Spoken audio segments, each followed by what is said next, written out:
Pa! Uy! Siya na! Uy! May kasako ka natin rin tinaw. Oo, sakto lang kasi umuulan po talaga. Doon sabay ang lakas ng ulan. So narito yung Uy! tubong ng manok mo. Oo. Tapos sige, punta mo tayo kasi maambon na. Oy, Father, sakto lang. Nandito si Gabi, yung pamangkin ko namin, guys. Ayan, so mag-snack po muna kayo dito.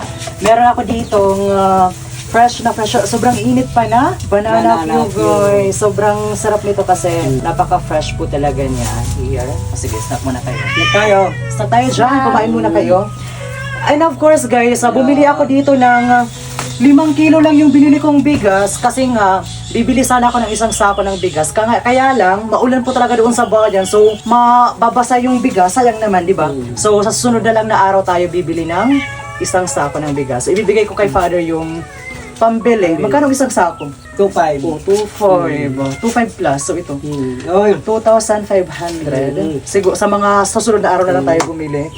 Oo, kasi may bigas na naman tayo dito. So, yung binili ko, guys, is yung mga pangailangan lang po namin. Kasi nga, di ba, to, yung kape, tsaka sa susunod, pang-araw kami grocery. At saka itong cupcake sa kanila. And of course, yung birch tree, guys, taka yung mga kape po dito. Ayan. And of course, since may blessings na naman po tayo, guys, mas ibibigay po natin ito sa mga nangangailangan. Especially yung pamangkin ko, guys. Kasi, di ba, ito, budget mo ito sa sa pangailangan mo sa school. 1,000? 2,000 per Thank you. sa isang buwan mo na yan. Charis. Ayan everyone, so wala ngayon dito si Mother kasi nandun siya sa taas, bantay siya ng pamangkin ko, di ba? So ano yung masasabi niyo sa mga blessings na meron tayo today? Papasalamat kami sa inyo sa ating Panginoon. Yes. Pasalamatan natin na kung wala siya, wala rin tayo. Kailangan magano tayo sa Panginoon, manalig tayo.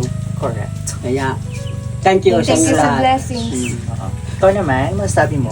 Thank you po sa mga blessings po na natatanggap po namin. Yes.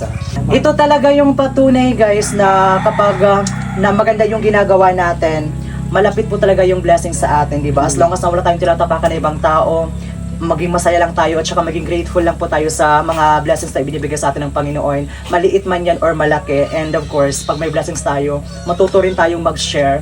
Especially sa mga mahal natin sa buhay, di ba?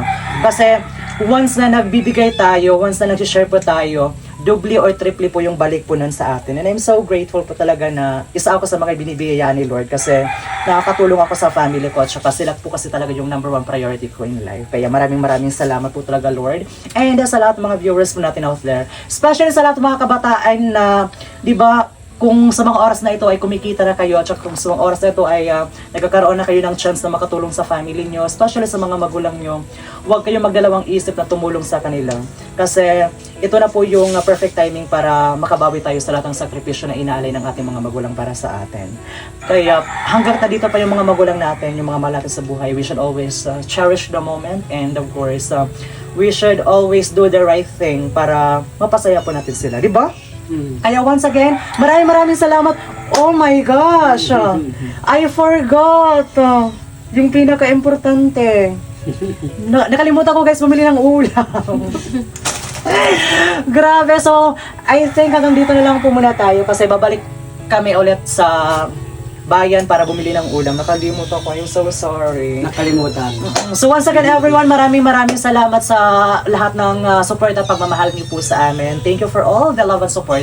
Once again, hanggang dito na lang po muna tayo kasi alis pa kami. See you again in our next video everyone. Bye-bye! God bless us all.